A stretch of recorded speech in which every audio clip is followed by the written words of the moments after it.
সুধীমণ্ডলী, যে যেখান থেকে শুনছেন সকলকে শুভেচ্ছা এবং আসসালামু আলাইকুম। আজকের ভিডিওতে আমি আলোচনা করতে চাই আমাদের দেশে কিছু পরাজিত মানসিকতার লোক সব জায়গায় আপনি পাবেন, প্রতিটি সেক্টরে, সাধারণ জনগণের বিভিন্ন শ্রেণী পেশার মাঝে এবং মিডিয়া লোকজনের মাঝে, রাজনৈতিক নেতাদের মাঝে, সরকারি কর্মচারীদের মাঝে, বিভিন্ন সেক্টরে আপনি পাবেন। তারা মনে করে ভারত বিশাল কিছু এবং ভারতের তুলনায় আমরা কিছু না। কিন্তু একটা কথা আমি এখানে বলতে চাই, ভারত স্বাধীন সার্বভৌম দেশ, বাংলাদেশও স্বাধীন সার্বভৌম দেশ। ভারত আকারে বড়, আমরা হয়তো আকারে ছোট। ভারতের হয়তো রিসোর্সেস বেশি, আমাদের হয়তো কম। কিন্তু সবচেয়ে বড় যে জিনিসটা, ওইটা হচ্ছে স্বাধীনতা। স্বাধীনতা সার্বভৌমত্বর আদলেই কিন্তু সম্পর্ক তৈরি হয়। ভারত বাংলাদেশের যেই সম্পর্কের টানাপোড়েন এবং ভারতের যেই দাদাগিরি, ভারত যেভাবে আমাদেরকে কমান্ড করার চেষ্টা করে আসতেছে সেই 54 বছর ধরে, আমাদেরকে তার কথায় উঠানো বসানো চেষ্টা করতেছে আমাদের বিগত সরকারগুলোকে। কিন্তু এই 24 পরবর্তী 26-এ এসে বাংলাদেশের জনগণ, বাংলাদেশের যুব সমাজ এটা আর চায় না। আমাদের দেশে এখনও যারা বিভিন্ন জায়গায় আছেন, যারা ভারতের কথা শুনলেই, ভারতের বিরুদ্ধে কোনো কিছু শুনলেই তাদের গা জ্বলে, তাদের মনে কষ্ট হয়, তাদের হৃদয়ে রক্তক্ষরণ হয়, তাদের উদ্দেশ্যে আমি বলবো যে দেখেন, আপনারা বাংলাদেশেই জন্ম, বাংলাদেশেই বেড়ে উঠছেন, বাংলাদেশের সব কিছু নিয়েই আপনারা কিন্তু বেঁচে আছেন। মৃত্যুর পর আপনার কবরটা হবে, আপনার চিতাটা হবে এই বাংলার মাটিতেই, বাংলাদেশের মাটিতেই। কাজেই নিজের দেশের সাথে গাদ্দারি আপনারা করবেন না, বিশ্বাসঘাতকতা আপনারা করবেন না। আমরা দেখলাম, খুবই দুঃখের সাথে বলতে হয়, এই যে ভারতের হাইকমিশনে আসলো দীনেশ বাবু, ত্রিবেদী বাবু, এয়ারপোর্টে উনি কীরকম একটা মন্তব্য করলেন, যেটা বাংলাদেশের জনগণের মনে আঘাত করেছে। উনি দুই দেশকে এক করার কথা বলছেন। আপনি যেভাবে ব্যাখ্যা করুন না কেন, উনি যেভাবে ব্যাখ্যা করুন, কিন্তু ওরা কূটনীতিক হিসাবে তো মেপে মেপে কথা বলা উচিত। কিন্তু সোজাসাপটা হিসাব করলে উনি যে কথা বলছেন, ওই কথার মিনিং দ্বারাই কিন্তু দুই দেশকে এক করার। তো ওনার প্রতি সতর্কবার্তা থাকবে, বাংলাদেশকে অখণ্ড ভারতের অংশ করার যদি মোদি সাহেবের হিডেন এজেন্ডা নিয়ে আপনি বাংলাদেশে এসে থাকেন, তাইলে আপনি ভুল করবেন। হতে পারেন আপনি অনেক জাদ্রেল পলিটিশিয়ান, আপনি বাংলা কথা বলতে পারেন, ডাজ নট ম্যাটার। আপনাকে বাংলাদেশের জনগণের সেন্টিমেন্টকে, বাংলাদেশের বর্তমান প্রেক্ষাপটকে, বাস্তবতাকে আপনাকে মূল্য দিতে হবে, গুরুত্ব দিতে হবে, বিবেচনায় আনতে হবে। বাংলাদেশ আগের বাংলাদেশ নাই, বাংলাদেশ 2010-এর বাংলাদেশ নাই। কাজেই সেই জিনিসটা আপনার খেয়াল রাখতে হবে। এবং যে জিনিসটা বলছিলাম, এয়ারপোর্টে এক ইডিয়েট সাংবাদিক, সে তাকে বলতেছে আপনারা বড় দেশ, আমাদেরকে একটু দেখে শুনে রাখবেন। মানে দেখেন কত হীনমন্য এবং কত ডিফিটেড মেন্টালিটির মানুষ হলে এই ধরনের কথা বলে। তো সে ধরনের, আমি শুধু ওর কথা বলছি না, এই ধরনের বিভিন্ন লেভেলে আছে। তো বিভিন্ন লেভেলে আছে অনেক কারণে। অনেকে আছে তাদের মানসিকতার কারণে, অনেকে আছে তাদের কাছে বিক্রি হয়ে গেছে বইটা, অনেকে আছে তাদের কাছে বিভিন্ন ট্র্যাপে পড়ে গেছে সেই জন্য।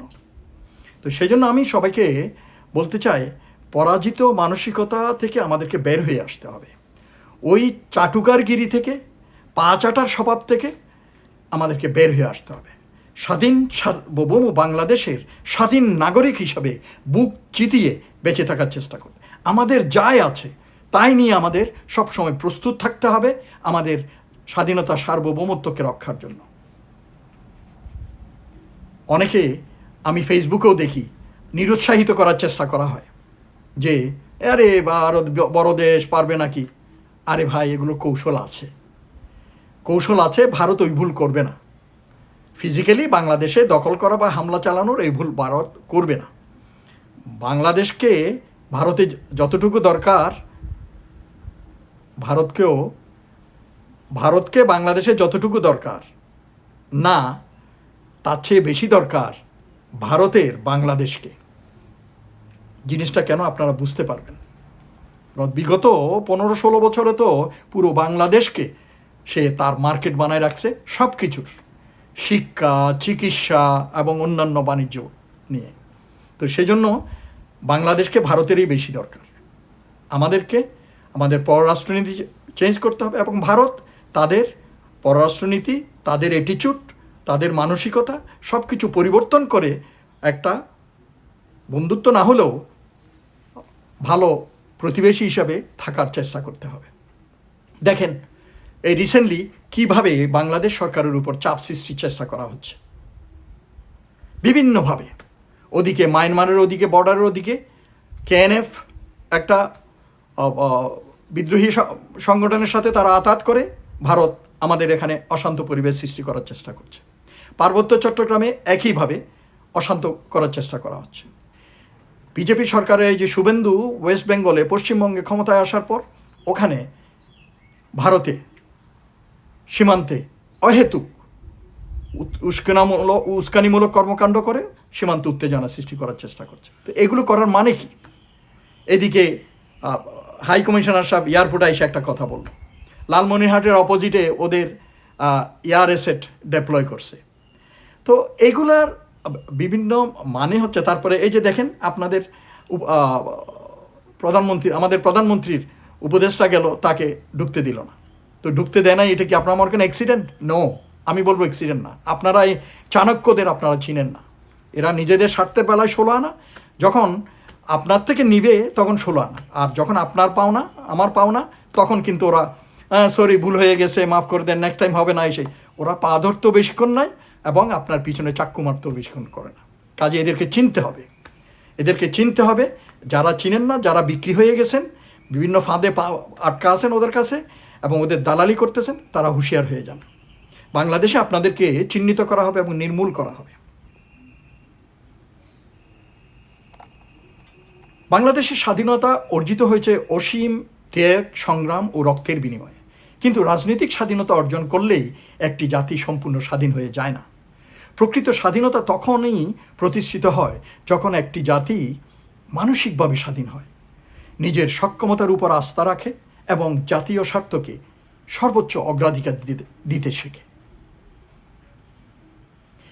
দুর্ভাগ্যজনকভাবে আমাদের সমাজ ও রাজনীতির একটি অংশের মধ্যে এখনও পরনির্ভরতা, বিদেশমুখিতা এবং আত্মবিশ্বাসের ঘাটতি লক্ষ্য করা যায়। অনেকেই মনে করেন যে দেশের সমস্যার সমাধান দেশের জনগণ, প্রতিষ্ঠান ও নেতৃত্বের মাধ্যমে নয়, বরং বিদেশি শক্তির সমর্থন, অনুমোদন বা হস্তক্ষেপের মাধ্যমে সম্ভব।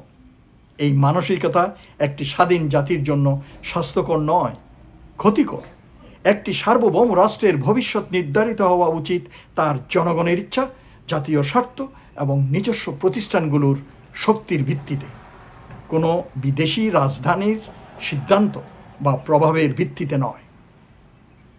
কোনো দেশেই চিরকাল অন্যের উপর নির্ভর করে সম্মানজনক অবস্থান গ্রহণ করতে পারেনি। ইতিহাস সাক্ষ্য দেয় যে যেসব জাতি নিজেদের উপর বিশ্বাস রাখতে শিখেছে, নিজেদের ভুল থেকে শিক্ষা গ্রহণ করেছে এবং নিজেদের স্বার্থকে অগ্রাধিকার দিয়েছে, তারাই উন্নতি করেছে। অন্যদিকে যেসব জাতি সবসময় বিদেশি শক্তির দিকে তাকিয়ে থাকে, পদলেহন করে এবং নিজেদের ভাগ্য নির্ধারণের দায়িত্ব অন্যের হাতে ছেড়ে দিয়েছে, তারা দীর্ঘমেয়াদে রাজনৈতিক অস্থিরতা, অর্থনৈতিক দুর্বলতা এবং কৌশলগত নির্ভরতার শিকার হয়েছে। বাংলাদেশের জন্য একই সত্য প্রযোজ্য। আমাদের উচিত সব দেশের সঙ্গে বন্ধুত্বপূর্ণ ও পারস্পরিক সম্মানভিত্তিক সম্পর্ক বজায় রাখা, কিন্তু কোনো দেশের প্রতি অন্ধ আনুগত্য বা তোষণমূলক মনোভাব গ্রহণ না করা। আন্তর্জাতিক সম্পর্কের ভিত্তি হওয়া উচিত জাতীয় স্বার্থ, সমতা এবং পারস্পরিক সম্মান। বন্ধুত্ব মানে আত্মসমর্পণ নয়, সহযোগিতা মানে নির্ভরশীলতা নয়, আর কূটনীতি মানে জাতীয় মর্যাদাকে বিসর্জন দেওয়া নয়। একটি আত্মমর্যাদাশীল জাতি কখনো মাথা নত করে নয়, বরং মাথা উঁচু করে বিশ্বের সঙ্গে সম্পর্ক গড়ে তোলে। সে নিজের স্বার্থ রক্ষা করে, নিজের জনগণের কল্যাণকে অগ্রাধিকার দেয় এবং প্রয়োজনে বন্ধুদের সঙ্গেও দ্বিমত পোষণ করার সাহস রাখে। জাতীয় স্বার্থের প্রশ্নে আত্মবিশ্বাস, ঐক্য ও দৃঢ়তা ছাড়া কোনো রাষ্ট্র দীর্ঘমেয়াদে শক্তিশালী হতে পারে না। বাংলাদেশের ভবিষ্যৎ নির্ভর করবে আমরা কত দ্রুত এই পরাজিত মানসিকতা, হীনমন্যতা, চাটুকারিতা এবং অতিরিক্ত বিদেশ নির্ভর চিন্তা থেকে বেরিয়ে আসতে পারি তার উপর। যেদিন আমরা বিশ্বাস করতে শিখব যে বাংলাদেশের ভাগ্য নির্ধারণের ক্ষমতা বাংলাদেশের জনগণের হাতেই রয়েছে, সেদিনই আমরা সত্যিকার অর্থে একটি শক্তিশালী, মর্যাদাবান এবং মাথা উঁচু করে দাঁড়ানো জাতি হিসাবে নিজেদের প্রতিষ্ঠিত করতে পারব। বিষয়টির প্রতি আমাদের গুরুত্বের সাথে বিবেচনা করতে হবে, সকলকে অনুধাবন করতে হবে এক বাংলাদেশি নাগরিক হিসাবে। আমরা নিজেদের মাথা বিকিয়ে দিতে চাই না, মাথা উঁচু করে বেঁচে থাকতে চাই। ধন্যবাদ।